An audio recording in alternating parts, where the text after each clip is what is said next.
Is this the counter for false start? That is all you should be thinking about. That is it. That is what you need to know. Does this unit counter false start? We don't know yet. Let's just get into what this unit is and what we know about it, because there are going to be some big questions come Friday. I never thought they would double back to this. This is crazy. So we've got an anima, attack buffed, blue beast cav. And you can see all sorts of effects coming on. And we'll get into this kit. This kit is, I swear to you, I spent the last 30 minutes just trying to parse through this monstrosity. This thing is nuts. Okay, there are a ton of effects. This is Dreamhorn. And we're just going to jump right over to the cheat sheet on this. This has Slaying, a guaranteed follow-up, 30% damage reduction that includes AoEs.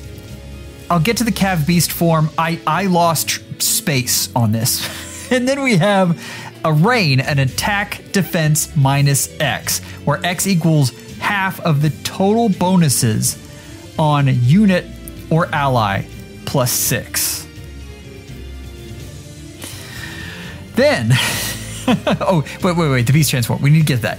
Like I said, I ran out of room here. So this is very similar to Arcane Virility in its transform as opposed to the stock one. So if unit is adjacent to beast, grants attack +2 to unit, inflicts attack defense minus X, another Rain. On foe during combat, X equals number of spaces from start of position to end of position of whoever initiated combat +3, max of 6. And also, if X is greater than 5, reduces damage from foe's first attack by 30% during combat. We've seen this before. If the unit moves 2 spaces, you get 30% damage reduction. You get a really nice Rain on this. Okay, let's Dream Deliver. We're going to talk about this as a whole because this is an interesting unit. So we've got Resonant Shields, which is already amazing. Has the follow-up denial, and then Defense Res +6. Oh, Resonant Shields gives it to the unit and to units within 2 spaces. You get a buff of Defense Res +4 in combat. You get a visible buff of Defense Res +6, and that's to units within 2 spaces. Then we get Guard. Then we get Neutralizes Penalty. Now this is the penalties on units and allies within 2 spaces.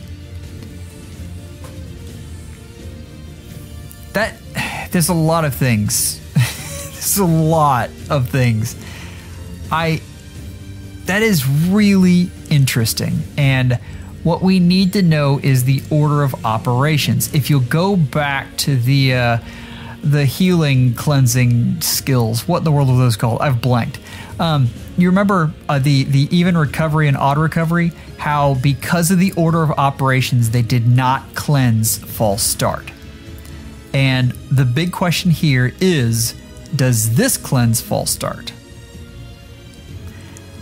If I'm guessing because of what we've seen before, I'm going with no, but I'm not confident on that at all. Like I'm like at a 50-50 coin toss because it just feels like something that they would want this unit to do. And IS sometimes does whatever they want to do. So, but looking at the kit as a whole, and so we've got all of this. Let's jump back and let's look at, we've got Ignis, we've got attack, defense, clash 4. Like we are stacking up attack and defense like you wouldn't believe here. And then lull, attack, defense 4, which is new. We've seen these new lull skills. They're very good. And there are a lot of units that have been waiting for this one particular. Inflicts attack, defense minus X on foe. X equals 4 plus number of bonus effects active on foe, max of 8. Excludes stat bonuses. And neutralizes foes' bonuses to attack and defense from skills like, that part. in general, this is better against Omni tanks than it is against Saviors.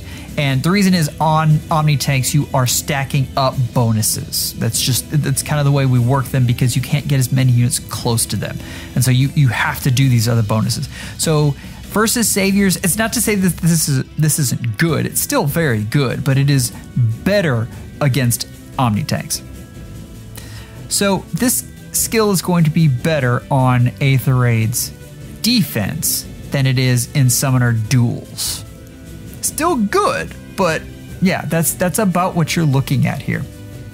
I'm kind of surprised we haven't, well, I'm not surprised we haven't seen these more. There are a ton of skills that I want to see on a lot of other units that they just increasingly give us these weird rarity things. The nice thing about these lulls is that you can give them easily to one of your favorite rearmed units and then pass it out that way, which is kind of the way they seem to be pushing us into things.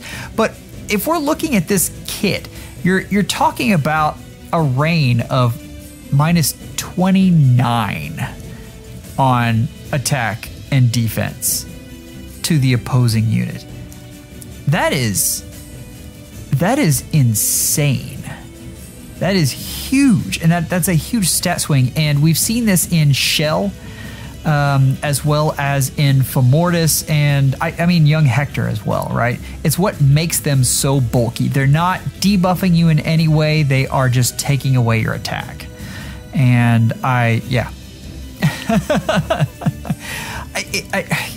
This is really interesting. The problem is it's a cav. It's a melee cav.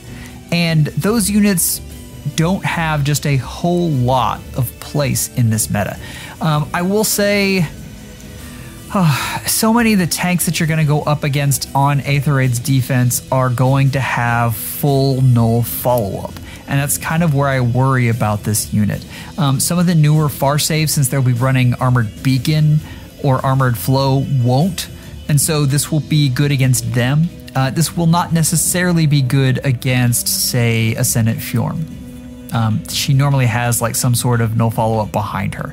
And so if you're thinking about how this unit is going to fit in your defense, it's going to be hard because you're not going to be able to use the guidance skills either, which so many units, so many defenses work around those. You can see how I'm kind of churning through this though. You're going to have this one on the back line so it doesn't overextend your offenses, but you still want them in place to attack. They will have good attack and good survivability, so they can possibly be a Wings of Mercy beacon, but who are you replacing? Like right now your main anima mythics are Femortis and Arvel. There's a lot to go through. We'll talk a little bit more once we get to the tier list. As far as, we'll go ahead and look at this animation, and then we'll head straight to the rankings and the summoning odds. I don't think we need to see all of the other stuff. You guys have seen it on a bunch of other reactions at this point, right? This is interesting that it's showing both of these though. Yeah. You can see the attack debuff there of -23. That's where we were calculating the maximum at -29. So I mean, there's so much. Let's talk a little bit about the stats and rankings. It's kind of an interesting matter. 4 is most likely a skip. These are older units in Eitri and Thor that, while if you have them, you're still enjoying them, but you're not going out to get them merged up again. I have a +10 Eitri. I love her and use her all the time, but the arrow is definitely going down. As far as Citrine, I've talked about how much I love this unit. This unit is fantastic. Yeah, if you get this unit, you'll be very happy. And for a lot of the Omni tanks, that extra healing is just huge, particularly Lucia. Lucia just absolutely loves the healing that Citrine gives. Up third, I still think Sigurd and Lilina have a lot of value, and Alir is a good unit. I've talked a lot about how much I like Alir even now. Both of the Alirs both have great speed. They're fantastic. Sigurd still has a place, although not as much anymore. His gimmick is still really neat though. And Lilina being the AoE queen, I mean, there are still places where you use that plus the Hardy Bearing in her kit, and it comes in clutch. Whether you want 1 or 2, depends on what you have in your barracks. It's very close. I think Freyr, if he does in fact cleanse False Start, is an immediate must pull. That's the way it is. Ingrid is amazing, and Guard Bearing 4 continues to show itself as just a fantastic skill on flyers. And I like Nerthus. I think Nerthus has a place in Summoner Duels. I think she can be used in Aether Raid's offense. But we talked about that trending, right? Nerthus hit and immediately started trending down.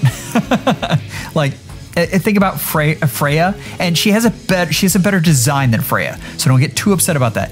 But it's still, Freya dropped off because no support. No support at all. And the fact that you can't put Wings of Mercy in Nerthus's B skill is painful, without taking away a lot of what Nerthus does. Elimine, Medius, and Arvel are all solid. They are really solid. And if you don't have any of these, this is an amazing share. If you do have one-offs of these, though, I don't see a need to get more. It's just, yeah, that's the way it is. If you're looking at stats, just know that colorless is the absolute worst color to summon for right now. It continues to be terrible, especially when you compare it to green. It is awful. So good luck to you if that is what you're doing, what you're going for. I want to talk about this tier list though. Looking at Anima Mythics, I really do believe that Fomortis and Arvel are just top right now. They continue to prove it. Arvel is fantastic because he buffs res, which helps you against Elimine, as well as inflicts guard and is a good nuke. Like those are all amazing things, good across the board. Fomortis is good in a number of different modes, particularly Summoner Duels and Aether Raids. I have seen him in Aether Raids offense on Chaos, and obviously Aether Raids defense. Mirabilis is probably trending up. Some of that's from the flyer skills in general, and some of it's from the anticipation of her refine, which should be in the next year. Like we're coming for that. Then we have Freyr, and calves are just tough. Like it is easily the weakest archetype. Melee calves is the weakest archetype that we have right now. I think this is a good one. I just, without fully knowing what that cleansing does, if it is in fact false start cleansing, then he bumps up into tier 0 very, very quickly. I don't know where I'd have him ranked there, but it would be probably not ahead of Fomortis, but it would be tough to decide him or Arvel. So keep watch on that. As far as tier 2, Thracier is got a very good refine, is kind of slept on, especially in a dragon meta. Having dragon effectiveness is very good. The exposure as well just buffs the entire team. Duma is here because, I mean, Bolt Tower still exists and is a pain, and Duma buffs attack. There are a lot of good things about that, as well as the whole deal where he takes off HP from the other team. All of these are really good things to have, even if as a whole they don't transcend into a higher level. He's still good, like he's tier 2 good, and that's where I have Leaf, which I really like his refine. I think it's fantastic. It is tough to use in Aether Raid's defense, and that's the hard part, right? As far as tier 3, Cyros and Oter just continue to trend down. Like they're struggling hard.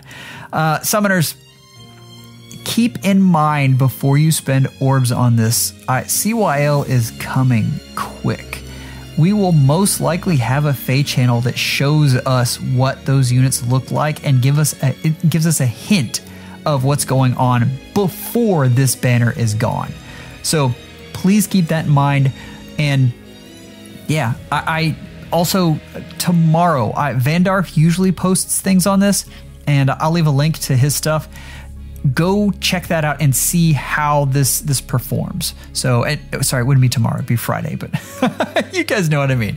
Anyway, Summoners, I hope all is well. I thank you so much to the members. You guys are amazing. We've been having a lot of fun on lives, doing things and summoning units and unit reviewing. If you'd like to be a part of that, definitely hop on the Discord. I thank all of you. Take care and schedule an appointment with your FEHologist real soon.